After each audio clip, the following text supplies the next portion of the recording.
speaking of popped up, here comes Chapman. And that is your ball game, and that is a sweep of the doubleheader for the Blue Jays, who now move 4.5 games ahead of the Orioles all of a sudden. A monster game, a monster day for Bo Bichette, and a very productive and rewarding day for the Blue Jays as they take the first 2 games of this series. Boy, lots of contributions from everybody. It started with Kevin Gausman in game number 1. Blue Jays scored runs late in that ball game to go away. 3 runs in the 9th inning. Took that one away. Bo Bichette in game number 2. He's the star of the game in that one. Jose Barrios gutting out 6 innings. The bullpen did it. And you mentioned it. They didn't do it with Romano, Bass, Garcia. We saw Meza just a little bit. So they should be in good shape for tomorrow. And here are the updated standings. They pick up a half game on the Rays. Wait and see what the Mariners do. They are still playing, and they move to 4.5 ahead of Baltimore, with 2 more games coming in the series, including the next one that we will have for you tomorrow night, beginning with Blue Jays Central at 6:30. And speaking of which, it is time for Blue Jays Central right now. Back to the studio in Toronto with Jamie Campbell and Joe Siddall.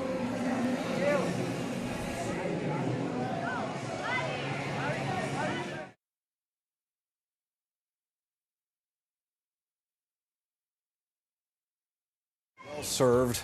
With a few hundred people sitting in the stands, I would say they're probably going to sweep this doubleheader. That's exactly what they did. Jamie Campbell with Joe Siddall as we put a wrap on the day, and a successful one, as you heard from Dan, by seeing those standings as well. It's now a 4.5 game bulge with the Orioles trailing by that much. Consider it reasonably a rather successful stay in Baltimore already, and we've still got 2 games to go. Let's show you what happened in game 2. First game of this doubleheader, a 7-3 Blue Jays victory, and Bo Bichette drove in 2 runs in the first game. Well, he gets off to a great start with a 3-run contribution. His 19th home run of the year gave the Blue Jays a 3-1 lead. And does this too, Joe. He does this from time to time. Both sides of the ball. You know, you get a lot of criticism of Bo at shortstop, but he has really got his complete game going on fire on all cylinders right now. To the 6th, heater up, and he goes to the opposite field. We know he can go the other way. That's his natural stroke when he lets that ball travel, gets deep, but now he's shooting it all over the field with power. 3 batters later, isn't this the place where Cavan Biggio hit for the cycle? There are certain parks. Hitters like hitting in certain parks. It could be the batting eye. He just sees the ball well out of the pitcher's hand. Something, though, at Camden Yards for Cavan. An unsung hero in game 2. How about Jackie Bradley Jr.? Jackie Bradley Jr., I think, might be earning himself more playing time. Some of the bench guys aren't doing a whole lot. He stood out today. To the 7th. Here's number 3. And a guy I don't know on Twitter now has to get a tattoo because of this. And the jacket is thrown on Bo after his 3rd home run of the game. He'd get a shot at 4, as you know. Carlos Delgado did it against Tampa Bay in '03. Otto Velez hit 4 in one day, a doubleheader in 1980 against Cleveland. But let's hear from Arash Madani at field level. Well, Bo, over the last few days, you've talked about just how comfortable you are. You're finding yourself. You're being aggressive. Just how locked in are you right now? I feel good. You know, I just got to keep on coming, ready to perform every day. But, yeah, I feel good. I feel like I know myself and just keep on going there and competing. When you say you know yourself, what kind of approach does that bring to you at the plate? Aggression. I go up there and I look to hit. So, yeah, that's pretty much it. And attack and aggressiveness from the first pitch on. I mean, are you looking for something specifically out of the jump? At times, but at times just seeing the ball and hitting it. So, I feel good right now. But like I said, I just got to keep on working, keep on staying locked in. It feels since the calendar flipped, even going back to the end of last month, you've been a different hitter. Besides the aggression, in what other ways have you noticed that you're working well? Yeah, I mean, like I said, just finding myself. Myself is aggression, but, you know, trusting in my 2-strike approach too, and just overall trusting in myself. So, like I said, just look to continue to do that. Bo, this team's now won 8 straight on the road. It's been accomplished only one other time in franchise history. That was back in 1993. What kind of role is this group on right now? Yeah, I think we're trusting each other. We understand the magnitude of the moment right now, and we need to keep on going out there and putting our best foot forward and seeing what we got. that's pretty much it. But the group is amazing, so much talent, so many good players, and just look forward to continuing it. You understand the 10,000-foot view here. You know, after a bullpen game on Saturday, the fact that today, no Bass, no Garcia, no Romano in a doubleheader, how huge is that? Yeah, that was definitely big. We had that big inning today. I think we all kind of looked at each other like that was big to save the bullpen guys for tomorrow. And yeah, we got 2 more big ones, so we got to stay focused. Zimmerman didn't give you much of anything in the 9th. Were you hoping for a 4th? Yeah, I mean, if I go up to the plate, I'm definitely hoping for it. But I got 1 to hit, and I just didn't hit it over. Bo, thanks. All righty, thank you.